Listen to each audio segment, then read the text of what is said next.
Olá pessoal, aqui é o professor Vinícius, estamos dando continuidade às nossas videoaulas da disciplina de linguagem de script. Então vamos lá.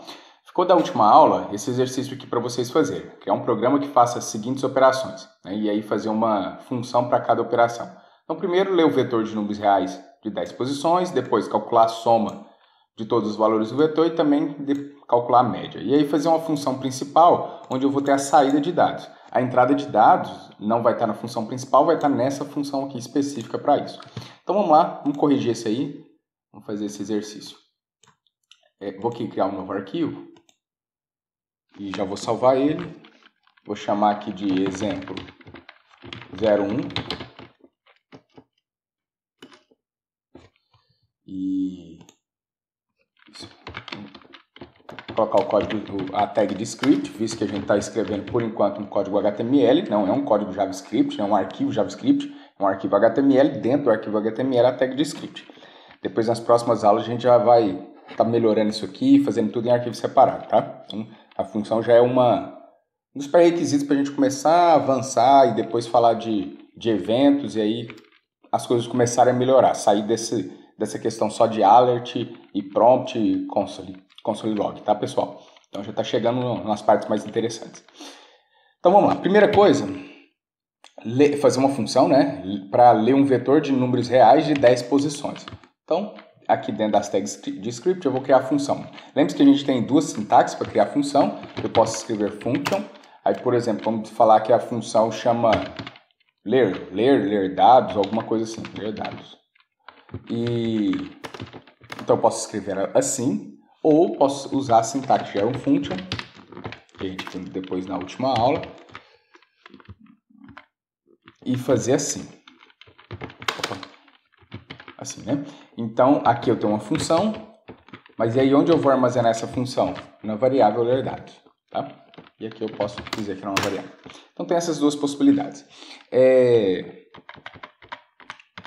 Eu vou deixar assim, por enquanto. Tá? E o que essa função vai fazer? Vai ler 10 números e armazenar num vetor, num array. Tá? E eu preciso retornar isso também depois para outra função que vai usar esse ler dados. Tá? Então vamos lá, vou declarar aqui uma variável que eu vou chamar de vet, por exemplo, vet, array ou qualquer coisa do tipo. É um array, inicialmente um array vazio, não tem nada. Aí eu vou fazer um laço para percorrer aqui 10 vezes.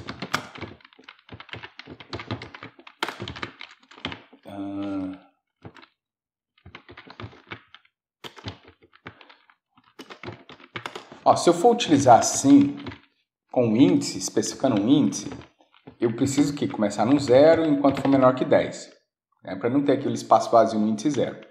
Outra possibilidade é utilizar o push, que eu acho que fica mais correto, a gente não tem problema, perigo de criar aqueles espaços indefinidos.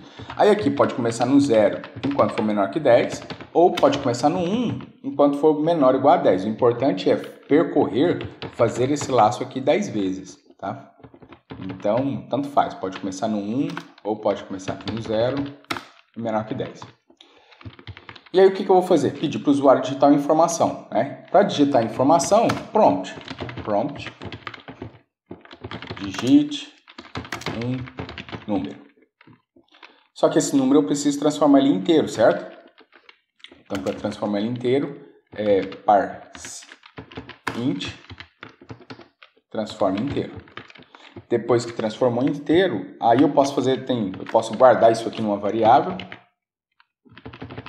Posso falar aqui, por exemplo, x recebe isso aqui e depois passo o x aqui como parâmetro. Ou fazer direto, né? O que é o x? É tudo isso aqui, né? Então eu posso colocar isso aqui dentro aqui do push. Tem as duas possibilidades. Pode escolher a que você acha melhor, tá? Eu vou deixar assim. Então pronto, é só isso, né? Eu vou ler 10 números, esse laço vai se repetir 10 vezes. 10 vezes eu peço para o usuário digitar um número, transforma inteiro, né? Porque o prompt retorna string, transforma inteiro, guardo dentro do vetor usando o método aqui push. Depois que foi feito isso aqui, vai se repetir 10 vezes. Pronto, quando sair do laço, eu posso retornar este vetor. E retornar para quem? Para quem chamou. Tá? E aí, lembre-se lá de outras aulas para trás que nós vimos, que os dados, a variável VET, ela é local, ela só existe aqui. Porém, os dados, né, o vetor, eu vou referenciar esses dados. Né? Lembra lá de valor e referência. Né? Se tiver dúvida, volta lá na aula que a gente falou da teoria, que a gente estava fazendo no papel, para relembrar isso aqui. Tá? Então, eu vou referenciar os dados. E aí, esses dados, a referência a esses dados é o que eu vou estar retornando. Tá? A variável mesmo, o VET, ele deixa de existir, mas a referência aos dados continua existindo. É mais ou menos assim, ó. Deixa eu pegar aqui um desenho. Mais ou menos assim. Eu vou ter um espaço de memória da função ler dados. Então, tem um espaço aqui de memória da função ler dados. Dentro desse espaço de memória, eu tenho a variável VET. Que é a variável VET, né? Uma variável aqui local. E essa variável vai referenciar um array. Quando eu faço isso aqui, eu estou falando, ó, referencia um array. Só que esse array não está dentro desse espaço de memória. Esse array está no espaço de memória livre aqui. Tá? Então, aqui nesse espaço de memória, eu vou criar o array. Inicialmente é um array vazio, não tem tamanho nenhum. Vou falar que isso aqui é o array. À medida que eu for tendo dados, que eu vou fazendo push, aí vai inserindo aqui os espaços do array. Tá? Mas inicialmente ele está vazio, não tem tamanho nenhum. E aí esse VET, ele referencia, né? Deixa eu colocar aqui uma setinha. Ele vai referenciar isso aqui. Tá? É isso que vai acontecer. Aí, toda vez que eu chamar o push, eu adiciono mais um espaço nesse array.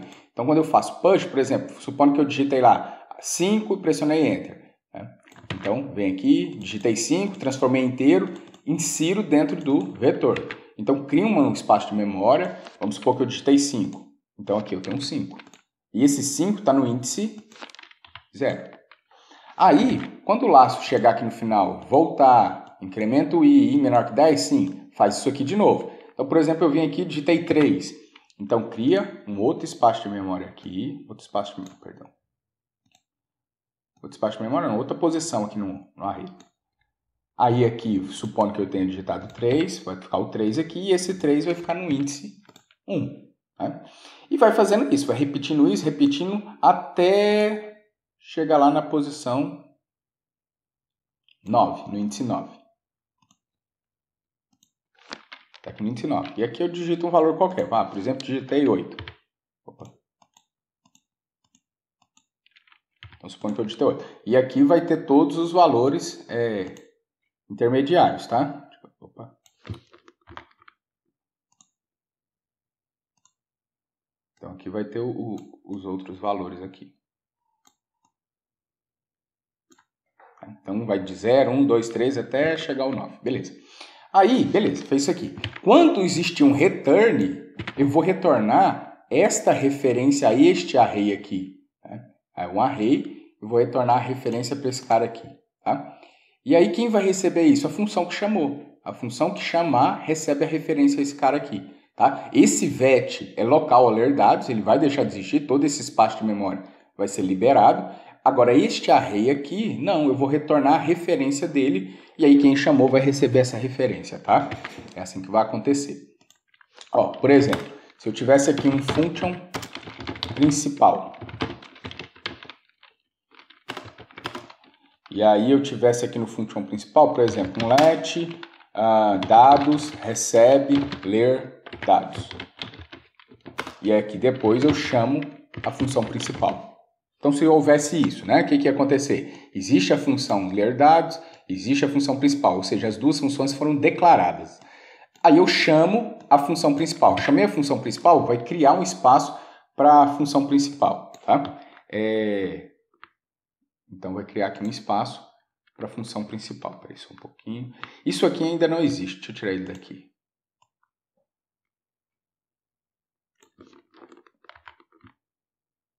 Então, cria-se o espaço da função principal.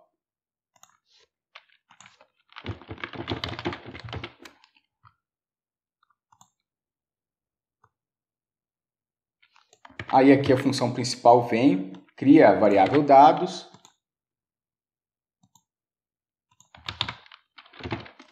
Pronto, tem a variável dados. E chama a função ler dados.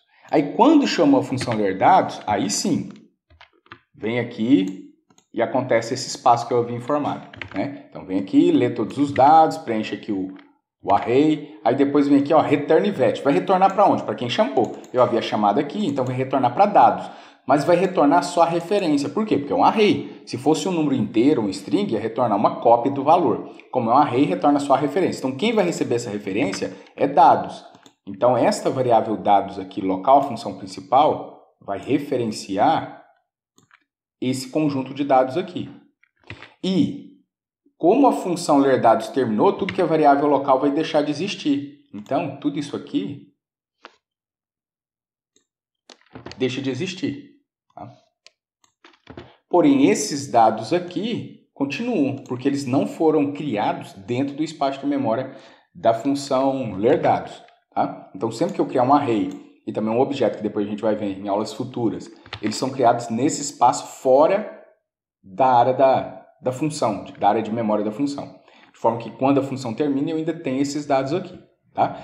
Só que quando a função principal terminar, aí a variável dados deixa de existir, quando a função principal terminar. Então isso aqui deixa de existir. Aí como não existe mais ninguém referenciando, não existe nenhuma setinha para esse espaço de memória, aí sim, né? JavaScript vem e libera também esse espaço de memória. Tá? Então, quando ninguém referencia, esse espaço de memória que não está dentro de nenhuma função é liberado. Ok? Vai acontecer dessa forma. Beleza. O ler dados é isso aqui. A função principal já iniciamos, já lemos os dados. Depois, vamos calcular a soma de todos os valores do vetor. Ó, se eu tenho isso aqui, eu vou declarar também uma variável soma. Isso aqui nós já fizemos, tá? Só para relembrar como é que eu vou acumular os resultados. Essa variável soma começa com 0. E aí, eu vou fazer o seguinte, o que é o algoritmo para fazer o somatório? 5 mais 0. Né? O vetor no índice 0 mais a variável soma. Então, 5 mais 0, 5. E o resultado vai ficar onde? Vai ficar aqui, tá? Então, o resultado vai ficar aqui. Aí depois, 5 mais 3. E aí o resultado fica aqui. Então aqui vai ficar 8. Aí depois, vai somando com tudo que tem aqui também. Até chegar lá no soma mais 8. Então 8 mais 8, 16. Se fosse só esses três valores, né? Seria 16. Mas lembrando que tem outros valores intermediários aqui. Então eu vou sempre somando com cada elemento que está aqui no array e guardando o resultado na variável soma. Tá? É isso que nós vamos fazer. Então vamos lá. Função soma. Soma recebe um vetor como parâmetro, um vetor, um array, alguém aqui como parâmetro, e vai fazer o quê? Vai percorrer cada um dos dados que estão no array. Então eu vou fazer um for. Aí vou colocar aqui, por exemplo, for num. Então para cada número que está no vetor, o que a gente vai fazer? Eu vou ter uma variável aqui local, soma. E aí soma recebe a própria soma mais num. É isso que vai acontecer. E aí eu posso fazer isso aqui de forma abreviada, né? Usando o operador mais igual. E aí, por fim, return a soma. É isso que vai acontecer. Tá? Então, cada número que está no vetor, então o que vai ser num? Num vai ser 5, depois vai ser 3, e aí depois cada um dos números que estão aqui intermediários, e depois vai ser 8. Então vai sendo cada um desses números. Cada iteração ele vai pegando um número. Aí eu somo com a variável soma e guardo o resultado em soma. Quando eu terminar o laço, quando sair do laço, eu retorno a variável soma. E retornar para onde? Para quem chamou. Né? Então, por exemplo, nós vamos chamar aqui. Ó. Então vamos falar aqui let somar. Vou falar que é só S. S recebe função soma. E aqui ficou errado. A função está soma e aqui dentro eu tenho uma variável soma. Não, não pode ser. Vamos dizer que aqui a função é somatório. Então aqui vamos chamar a função somatório. Aí eu passo quem? Passo o array, né? Onde é que o array está? Está aqui, dados está referenciando esse array. Então passo dados como parâmetro. E ele vai somar tudo e guardar o resultado aqui em S. Beleza, depois eu preciso calcular a média. Então vamos falar aqui, let m de média recebe média e passo os dados como parâmetro. E aí então eu vou calcular a média, guardar o resultado aqui. Mas eu preciso primeiro escrever a função média. Então vamos lá, vamos escrever a função média. Vai ser a média aritmética, tá? Como é que eu calculo a média aritmética? Aqui eu estou chamando de VET, pessoal, mas pode ser um nome de variável qualquer, nome que queira colocar. Pode ser V, por exemplo, tá? Não tem problema não. Como é que eu calculo a média aritmética? Então vão ser o somatório dos dados dividido pela quantidade de elemento. O somatório dos dados eu já tenho, está na função somatório. Tá? E qual que é a quantidade de dados? Eu já tenho também. É o length. Já o JavaScript já me dá isso aqui. Então, v.length, eu tenho um somatório dos dados. Pronto, eu posso guardar isso aqui numa variável aqui. E depois, return m. Né? Para não ter que fazer tudo isso aqui de novo para somar os dados. Né? Ao invés de fazer tudo aqui, eu já chamo a função, que ela já está pronta. E depois retorno a média. Né? Posso fazer direto, sem ter essa variável m. Tá? Então, eu já posso vir aqui e dar um return. Então, return isso aqui. Ou posso ainda utilizar arrow function. Se eu for utilizar arrow function, vai ficar como? Eu vou ter média recebe a função, uma função, essa função. O que eu vou ter nessa função? Return. Perdão, aqui ficou errado, teve o m, né? É sem esse m aqui, ó. Seria assim. Então, return o quê? Somatório v dividido pelo v.length, que é a quantidade de elementos do array. Tá? Só que aí, quando eu tenho só um retorno dentro do arrow function, quando eu tenho só o retorno, eu posso não ter as chaves e também não preciso ter a palavra return. Posso fazer assim abreviado. Ó. Fica bem mais simples. Ó. Só isso. Né? Então, a função não recebe... recebe sim. A função recebe como parâmetro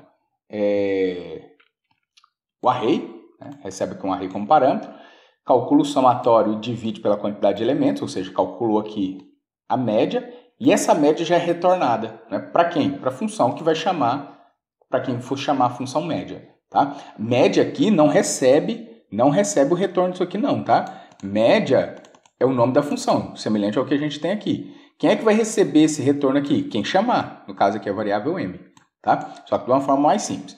Aí outra coisa, quando eu tenho um único parâmetro, quando um arrow function recebe um único parâmetro, eu posso omitir os parênteses. Ó, fica bem mais simples de escrever esse tipo de função. Ó, aqui a gente tinha feito function, média, v e tal, todos esses passos aqui. Aqui fez tudo numa única linha, bem mais simples de compreender. E como no JavaScript o ponto e vírgula é opcional, você ainda pode fazer isso aqui, tá? Ainda fica mais resumido. Mas aí eu vou deixar a função aqui, eu vou deixar o ponto e vírgula aqui, que eu acho que fica mais organizado, mais fácil de ler, tá? Eu sei que termina aqui. Mas não é obrigatório, tá? Dá um espaço aqui também, mais simples. Então é isso, né?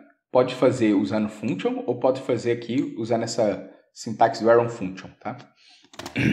Então vamos salvar e beleza, vamos ver se isso aqui vai funcionar, né? Ler os dados, preciso depois mostrar, né? Aqui, ó, escrever uma função principal para a saída dos dados. Então aqui eu preciso mostrar depois, dar um alert nos dados. Aí depois um alert para soma, então vou dizer assim, soma 2 pontos mais S.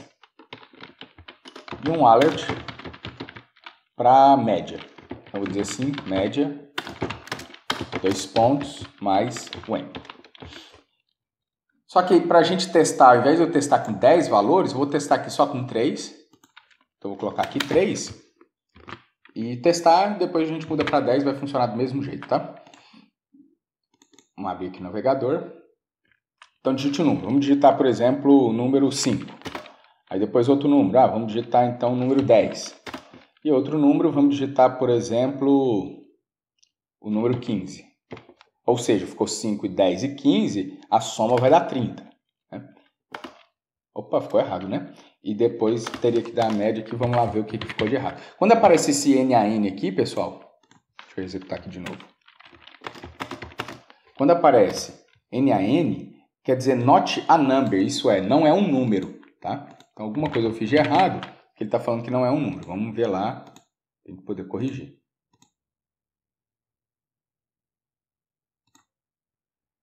Aqui a leitura dos dados, nós vimos que está correto, porque ele retorna o vetor e a gente consegue ver os dados aqui, né? Então isso está certo.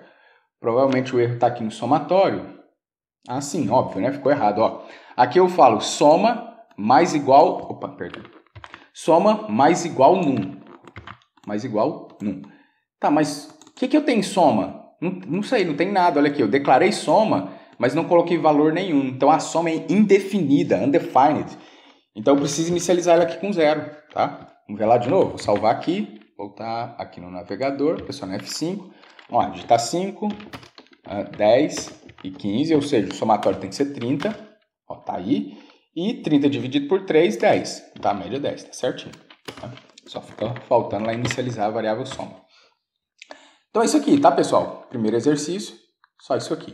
Né? Lemos os dados, calculamos o somatório e depois a função média, que nós vimos tem duas formas aqui para a gente fazer, e a função principal. Sempre que a função fosse assim, curtinha, pequenininha, é muito mais simples usar Iron Function.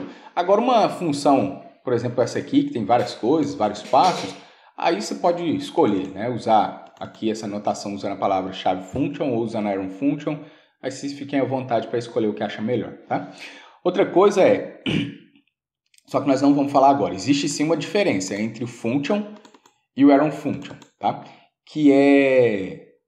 Existe uma palavra reservada chamada this, que representa o contexto onde esse cara aqui está sendo executado, né? O objeto. E no function funciona de um jeito, aqui no Iron Function funciona de outra forma, tá? Então a palavra reservada é chamada this. Só que quando a gente for falar de evento, falar de objeto, aí a gente volta e explica isso aqui. Então, por enquanto, não se preocupe, faça de conta que funciona da mesma forma, tá? E aí outra coisa é o... que eu não...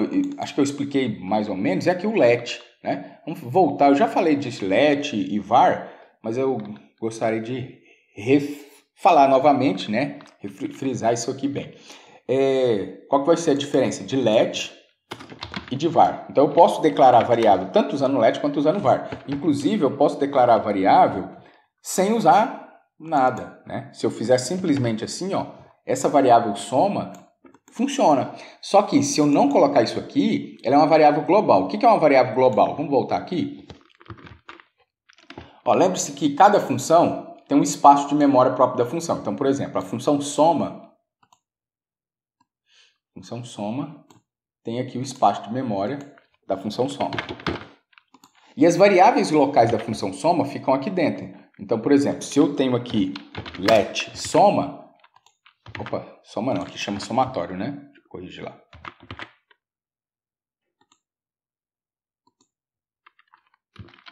Somatório. Então, a variável soma, quando eu faço aqui let soma, ela fica aqui dentro. Então, aqui eu tenho a variável soma, dentro do espaço de memória da função somatório. Ou seja, quando essa função terminar, quando essa função deixa de existir, a variável soma também deixa de existir. Agora, quando você não coloca let aqui, nem var, nem const, aí significa o quê? Que essa variável é global. Ou seja, ela não está dentro desse espaço de memória. Ela está aqui fora, ó. Fora do espaço de memória da função somatório. Ou seja, quando essa função terminar de existir, a variável soma ainda existe. Tá? Então, a variável está fora do espaço de memória de qualquer função. Aí a gente chama de variável global. Ou seja, eu consigo usar essa variável soma em qualquer lugar. Só que isso traz alguns problemas. Quais tipos de problema? Confusão, né? Principalmente quando a gente trabalha em grupo ou quando um programa cresce, quando o programa é um pouquinho maior. Porque, por exemplo, aqui eu estou usando a variável soma aqui. Em outro ponto no programa, eu posso usar a variável soma de novo. Né? Então, eu posso vir aqui e falar que aqui é soma. Só que são variáveis diferentes. Esse soma é um soma local à função principal. Este soma é um soma local à função somatório.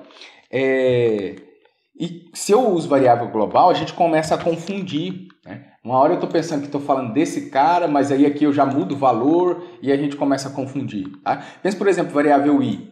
Cada laço que eu uso, laços desse tipo, geralmente a gente usa variável i. E se eu não souber qual que é o valor de i, se i for um valor qualquer que eu modifiquei lá em outra função, aí começa a bagunçar, começa a dar problemas, tá? Então a gente se confunde bastante. Então, preferencialmente, sempre utilizar variáveis locais, tá? Só em um contexto muito, muito específico. Na maioria dos casos, a gente pode usar talvez a variável global, mas é muito desaconselhável, tá? Prefira sempre usar variáveis locais. Sim, e let ou var. Qual vai ser a diferença? Né? Aqui, por exemplo, essa variável soma, se eu pôr aqui let ou pôr aqui var, vai funcionar do mesmo jeito. Agora, por exemplo, essa variável num, aí já muda. Né? Quando eu coloco aqui let, esta variável num só existe dentro desse laço. Ó, eu declarei ela dentro do for, então ela só existe dentro do for. Agora, se eu declarar ela com var, aí ela vai ser declarada, na verdade, no início da função. Então, se eu declaro aqui var num, ela existe dentro da função. Tá? Então, essa variável num existe dentro de toda essa função e não somente dentro desse bloco de código aqui. Então, let, a variável existe dentro do bloco de código. Se eu coloco let aqui, a variável soma existe dentro desse bloco de código, ou seja, dentro da função. Agora, se eu colocar como var, a variável existe dentro de toda a função. Então, tanto a variável soma quanto a variável num existe dentro de qualquer lugar da função.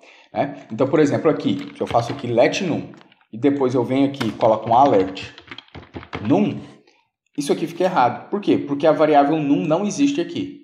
Agora, se eu coloco aqui como var, isso aqui funciona, porque a variável num existe nesse lugar aqui. Tá? Por quê? Porque como var, ela existe dentro da função. Certo? Então, essa é a grande diferença entre var e o let. Existe um outro modificador, que é o const. E o const não é para declarar variável, é para declarar constante. O próprio nome já fala const. O que vai ser uma constante? É como se fosse uma variável, porém uma variável que não muda de valor. Ela começa com valor e termina com esse valor. Né? Por exemplo aqui.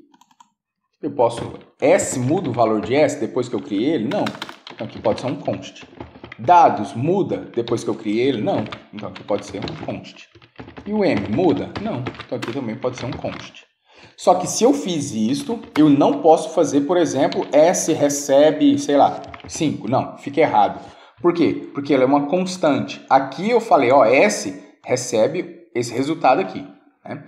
Depois eu não posso mais modificar o valor de S. Se aqui for let ou var, sim, é uma variável, posso mudar o valor. Se é const, não. Depois de declarado e inicializado, eu não posso mais modificar o valor da variável. Se eu tentar rodar isso aqui,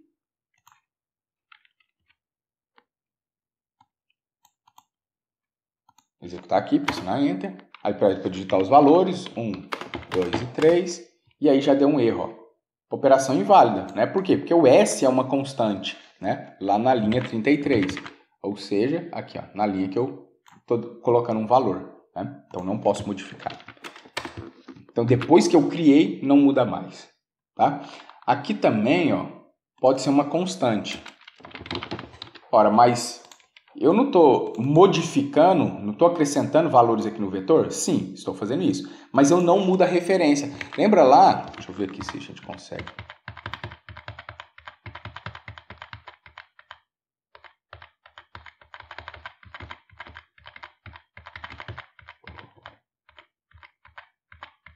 Ó, aqui, né? O vet aqui começa referenciando o array e sempre vai referenciar o array. O array sim, está mudando, mas o vet não. O vet sempre referencia o mesmo array. O que não posso fazer é vir aqui e falar, vet recebe Qualquer outra coisa, um outro array ou um outro número, aí não dá, tá? Mas posso fazer simplesmente isso aqui porque ele está referenciando um único array, tá? Ó, se a gente voltar aqui, pressionar F5,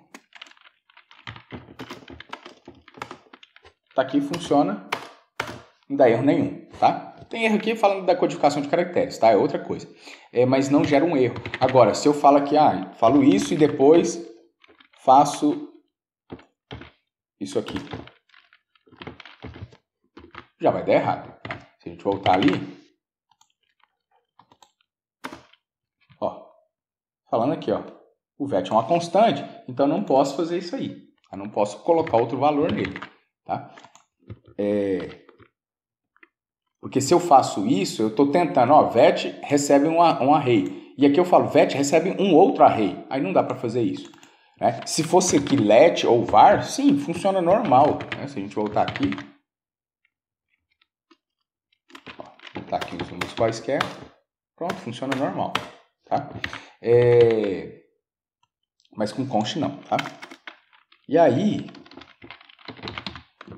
sempre que for possível, sempre que o valor não vai mudar, dados não muda mais, S não muda, M não muda, usa const, porque aí você ganha em performance, tá? Ele é um pouquinho mais veloz do que trabalhar com let ou com var. Então, o desempenho do software melhora. Lógico, aqui é um exemplo muito pequeno, não vai dar nem para a gente perceber essa questão de desempenho, mas em programas que começam a crescer, fica muito grande, aí o const você tem uma performance um pouco melhor, tá? Por quê? Porque o interpretador de JavaScript sabe, isso aqui nunca muda, e aí ele tem uma forma mais simples para resolver isso, ok? Então, beleza, falado de VET, const e let, né? Vamos para o próximo exemplo, né? Deixa eu pegar aqui o próximo.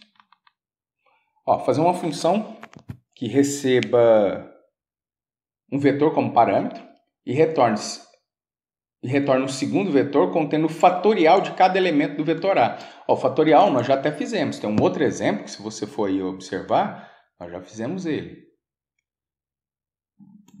Ó, tá aqui, ó. Foi o terceiro exemplo da aula que a gente começou essa lista aqui, né? Vamos lá, vamos fazer isso aí. Então, vou clicar em File, New File, salvar, esse aqui é o exemplo, 02, colocar aqui a tag de script. Já vou escrever uma funçãozinha aqui para o fatorial.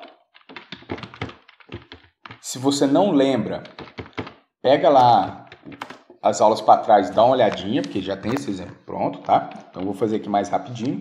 Então, eu recebo o número como parâmetro, preciso calcular o fatorial. Por exemplo, 3 fatorial. O que vai ser? 3 vezes 2 vezes 1. Isso é um fatorial, né? 4 fatorial. 4 vezes 3 vezes 2 vezes 1, né? Então, eu vou fazer aqui um laço para a variável i começando em 1, enquanto i é menor ou igual ao número, e aí o que eu vou fazer? Eu vou ter uma variável aqui que vai ser o meu fatorial, começando em 1, e aí aqui o fatorial vai receber o fatorial vezes o i. E aí eu posso fazer aqui de forma abreviada, asterisco igual, e pronto, quando terminar esse laço, return o fetch. Tá? Se tiver dúvida nisso aqui, pessoal, volta lá e assiste de novo a aula que a gente falou de fatorial, tá? Aqui faltou um ponto e vírgula. Opa, aqui. Isso. Beleza. Assim eu calculo o fatorial de um número, tá? Se eu salvar isso aqui e executar isso, exemplo 2, se eu venho aqui chamar a função fatorial, calcular o fatorial de 3, então o fatorial de 3 é 6, 3 vezes 2 vezes 1. Quero calcular o fatorial de 4, o fatorial de 4 é 24. Quero calcular o fatorial de 5, já dá 120, né? Então, quero calcular o fatorial de 1, tá aqui, o fatorial de 2 é 2, assim por diante, beleza? Então, a função fatorial está pronta, está funcionando. Aí, vamos para a próxima parte. Fazer uma função que receba um vetor como parâmetro e retorne um segundo vetor contendo o fatorial de cada elemento do vetor A. Então, recebe um vetor de números e retorna um vetor com o fatorial de cada um. Tá? E a função principal para fazer a entrada e saída de dados. Então vamos lá. Vamos fazer aqui uma função, function, fatorial do vetor. Recebe um vetor como parâmetro e retorna um segundo vetor. Então eu vou declarar aqui um vetor 2, que eu vou colocar o fatorial aqui. Né? Vou até chamar esse cara aqui de vet1. E aí eu vou percorrer o vetor 1, então para cada número do vetor 1, eu calculo o fatorial deste número, então calculo o fatorial do número e vou guardar isto aonde, né? Vamos dizer que res recebe isso aqui. Aí eu vou guardar esse resultado no vetor 2, então eu digo vetor 2.push e coloco o res aqui, tá? Só que aí, o que é o res? O res é o fatorial do número. Então posso vir aqui, ó, fazer de forma direta. Que eu não preciso dessa variável res. Então eu calculo o fatorial do número. O que é número? Cada um dos números do vetor 1. Então pega cada dado do que está no vetor 1, calculo o fatorial e vou inserindo no vetor 2. Quando eu terminar o laço, eu retorno esse vetor 2. Pronto, está feito. Né?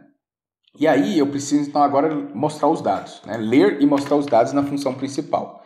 Então vou escrever aqui um function principal. Vou fazer aqui usando o arrow function. Vamos fazer aqui principal. Vai receber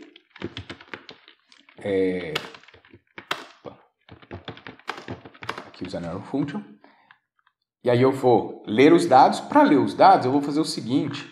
Eu vou chamar essa função aqui, ó, do exercício anterior, que já está pronta.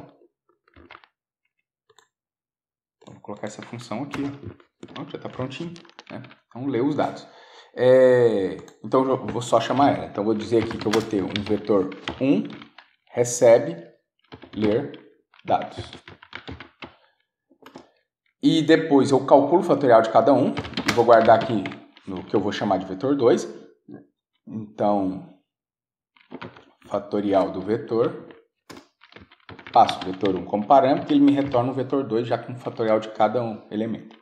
E por fim eu vou mostrar o vetor 2. Para mostrar o vetor 2, eu já tenho aqui também, já está pronto, né? Cadê? Aqui, ó. Vou fazer dessa forma aqui. Né? Então eu vou colocar aqui um alert, vet2. Pronto. Vou mostrar os dois, tá? Vou colocar aqui um alert. Não, fazendo um alert só. Vamos colocar assim. vet1. Aí incrementar aqui com a quebra de linha. Ele mostra o vetor 1, na linha de baixo mostra o vetor 2. Vamos tentar fazer dessa forma. Beleza, e depois é só chamar a função principal. Para chamar a função principal, eu faço isso. Ou, uma outra possibilidade é, eu declarei a função principal aqui e eu já chamo a função principal na sequência. Né? Então, como é que eu vou fazer para chamar? Deixa eu fazer.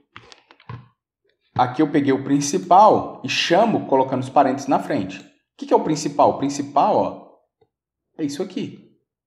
Então eu vou pegar e colocar os parênteses na frente. E aí eu não preciso dar nome para essa função principal. A função principal é isto. Eu já chamo isso aqui. Declaro e chamo na sequência. Então eu não preciso colocar nenhum nome aqui. Ó. Aqui fica sem nome. Né? Nós já fizemos isso em outra aula. E aí eu vou chamar ela aqui. E para que isso funcione adequadamente, todo esse bloco aqui tem que estar aqui entre parênteses. Tá? E então aqui já foi declarado e chamando a função aqui na sequência. Diferente das outras, por exemplo, ler dados está declarado aqui. Onde é que eu chamo? Estou chamando aqui. A função principal não, ela está declarada aqui e eu já chamo ela aqui. Tá? A sequência. Beleza, salvei. Vou voltar aqui. F5, digitar os números. Então, por exemplo, digitar os números 2, 3 e 4. Então, o fatorial de 2 é 2, o fatorial de 3 é 6, o fatorial de 4 é 24. Certo? Posso executar de novo. O fatorial de quê? De 5, 4, 8 e 10. Né? Vê como o fatorial cresce muito rápido, né? O tamanho do fatorial de 10. Tá? Então tá aí. Então, isso aqui ficou prontinho, né? Vamos para o próximo exemplo.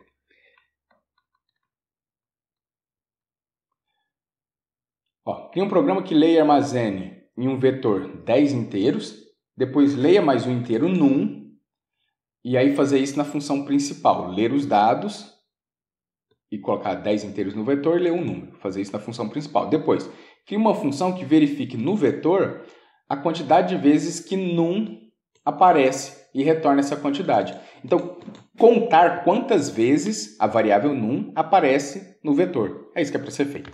Vamos lá, criar o próximo exemplo. New file, Ctrl S para salvar. Esse é o exemplo 03.html. Vou colocar a tagzinha aqui de script. Fazer a função principal. Pode ser feito do jeito do exercício anterior com a Iron Function, tá? Dá para fazer assim. Mas eu não vou fazer assim não. Vou copiar isso aqui, que eu vou usar aqui. Beleza, fazer a função principal. O que ele pede aqui? Primeira coisa.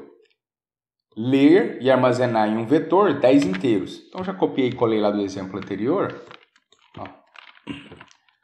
Tem um vetor e vou ler, aqui com prompt, transformar em inteiro e aguardar no vetor 10 vezes. Né? Então, guardo 10 inteiros aqui. Pronto, já está feito. Só copiei e colei lá. Depois, pede para ler um inteiro num. Então, vamos ler o num também. Né? Então, vou colocar aqui um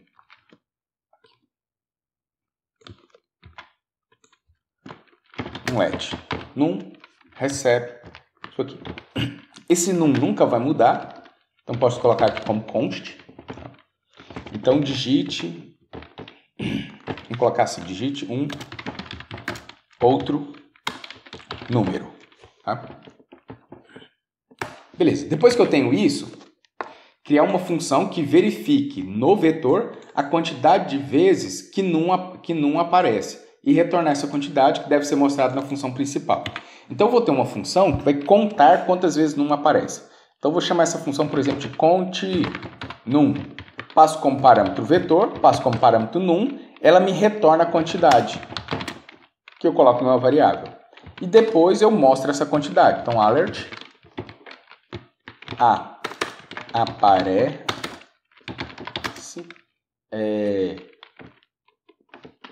aí eu vou usar aqui com aquele template string, acho que vai ficar mais simples para esse caso aqui. Então eu vou dizer assim, aparece quant vezes. Né? E esse quant aqui vai ser a variável. Então eu preciso colocar ele dentro aqui do cifrão e as chaves. Tá? Mas aí, o que é esse countNum? Né? Então, eu vou contar quantas vezes a variável num aparece no vetor, para poder retornar isso aí. Então, eu preciso escrever essa função. Tá? Então, vamos aqui. Function countNum recebe como parâmetro um vetor, que eu vou chamar aqui de vet, e um número. Pode ser, aqui eu estou colocando os mesmos nomes que estão aqui, mas pode ser nomes diferentes. Lembre-se, esse vet é local aqui, essa função. Esse num também é local aqui, a função principal.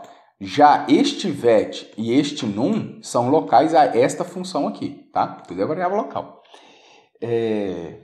Então eu vou fazer aqui, vou ter uma variável, vou chamar aqui de quant. Quant, que, tanto faz, vou colocar quant mesmo. Ela começa com 0, por enquanto eu não contei nada. Faço o laço para cada número do vetor, a cada dado do vetor, eu vou comparar se o número é igual ao num, tá? E posso verificar então se ele é idêntico, né? Posso fazer assim. Então, vou fazer essa verificação. Se isso aqui acontecer, então, quant mais. Vou incrementando a variável quant. Quando eu sair fora do laço, quando eu terminar isso aqui, aí eu retorno essa quantidade.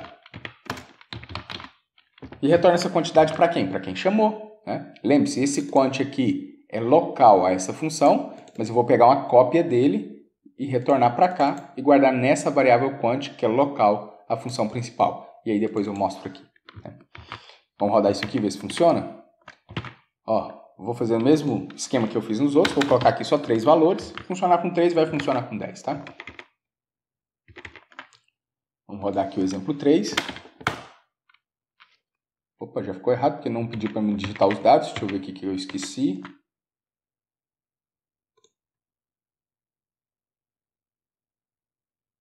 Ah, sim, esqueci de chamar a função principal, né? Então chama a função principal.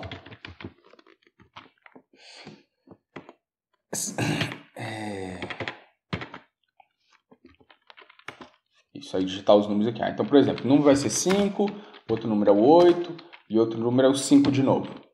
E aí, qual o número que eu vou procurar? Vou procurar pelo número 5. Então, o número 5 aparece 2 vezes. Né? Vamos fazer de novo? F5 para rodar de novo. Vamos digitar aqui o número 1, o número 2 e o número 3. Vamos procurar pelo número 2. Então, o número 2 aparece uma vez. Vamos fazer de novo? Vou digitar aqui o número 1, 1 e 1. E qual o número que eu vou procurar? O número 1. Então, o número 1 aparece 3 vezes. Né? Certinho. Então, eu conto quantas vezes o número aparece no vetor. Tá? Sim, né? É isso. Só isso aqui é o exemplo.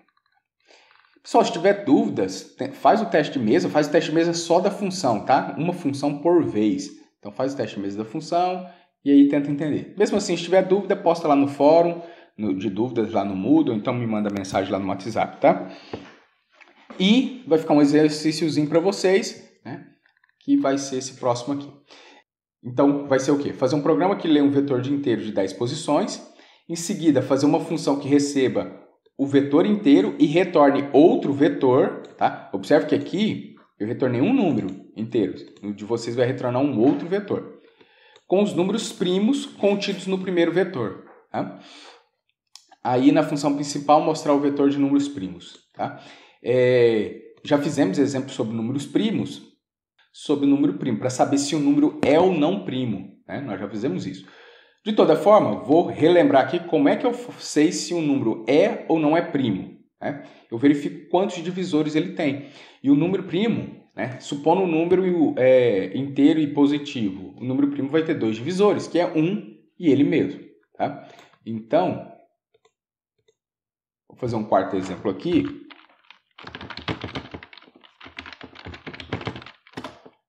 Lembrando que esses arquivos aqui que eu estou fazendo fica disponível lá na minha página, tá? Acessa lá, professorvinicius.com.br, vai entrar numa pastinha do Dropbox. Aí na pastinha do Dropbox você tem lá linguagens de script, aí na aula de hoje, aí tem os arquivos que a gente fez, tá? Então esse quarto exemplo, eu vou fazer só parcialmente, eu vou fazer só para a gente relembrar como é que eu calculo como é que eu sei se o número é primo ou não. Então eu vou fazer aqui um laço, vou colocar aqui uma função, a função vai chamar primo, é uma função que pergunta se o número é primo ou não, e ela retorna verdade ou falso. Se o número for primo, retorna verdade, se não, retorna falso, tá? O que eu vou fazer? Eu vou contar quantos divisores ele tem. Por quê? Porque o número primo só tem um e ele mesmo como divisor. Então, eu vou ter aqui uma variável quant, que começa com 0. Aí eu faço um laço começando em 1 e indo até o número. Por exemplo, número 4. Quantos divisores o 4 tem? Então, vamos supor aqui, 1, 2, 3 e 4. Né? Aí o 4 tem como divisor 1. 1 divide 4? Sim. 2. 2 divide 4? Sim. 3 divide 4? Não. 4 divide 4? Sim. Então, ele tem 3 divisores, ou seja, não é primo. Agora, se fosse, por exemplo, o número 5. 1, 2, 3, 4 e o 5. 1 divide 5? Sim. O 2 não, 3 não, 4 não e o 5 divide o 5? Sim. Né? Ou seja, ele tem 2 divisores, ou seja, tem 2 divisores, é primo. É isso que a gente vai verificar. Se tem ou não 2 divisores. Se tiver 2 divisores, é primo. Né? Entre todos os números inteiros, começando em 1 e indo até o próprio número. Então, o laço que a gente vai fazer aqui, para i começando em 1, enquanto i for menor ou igual ao número, e mais, ou seja, a variável i, se o número for 5, a variável i vai ser 1, depois 2, depois 3, depois 4, depois 5. Aí o que eu faço? Eu verifico se o número é divisível por i. Como é que eu sei disso? Se o resto da divisão de num e i é igual a zero. Se isso acontecer, o número é divisível. Se for divisível, eu vou contar. Quant mais. Faço essa contagem. Depois que eu sair do laço, eu tenho a contagem. Se essa contagem for igual a 2, se quant for igual a 2, eu vou retornar, sim, é primo. Então eu vou retornar a verdade. Se não, não é primo. Né? Então eu vou retornar falso. Pronto, é só isso. Vou tirar isso daqui. Então aqui eu só comecei o exercício, tá? Ó, aqui você tem mais coisa para fazer. Fazer um programa que lê um vetor de inteiros de 10 posições. Em seguida, faço uma função que receba o vetor, tá? Um vetor, não um número, e retornar um outro vetor com os números primos contido no primeiro vetor. Aí na função principal, mostrar o vetor de números primos. Então tem mais coisa para vocês fazerem para trabalhar com vetor. Isso aqui é uma funçãozinha só para saber se um número é ou não é primo, tá? Então, vamos testar? Esse é o exemplo 4. Observe que eu não chamei a função em lugar nenhum, então eu vou testar ela aqui no console. Tá? Então vamos testar aqui a função. A função é primo. Aí vamos para o número 5. O número 5 é primo? Sim, verdade. E se eu testar com o número 10? Não, falso. Se eu testar com o número 23? Verdade. Né? Testar com o número 31? Verdade. Se eu testar com o número, por exemplo, 100? Então, falso. Então, ele me dá quais números são primos e quais são falsos. Testar aqui com o número 2, que é primo, e o número 1, que não é primo, tá? Importante ver isso aí. Beleza, a funçãozinha está funcionando. A partir dessa função, terminem de fazer este exercício aqui. Beleza, pessoal? Então, por enquanto é isso, pessoal. Um abraço e até a próxima.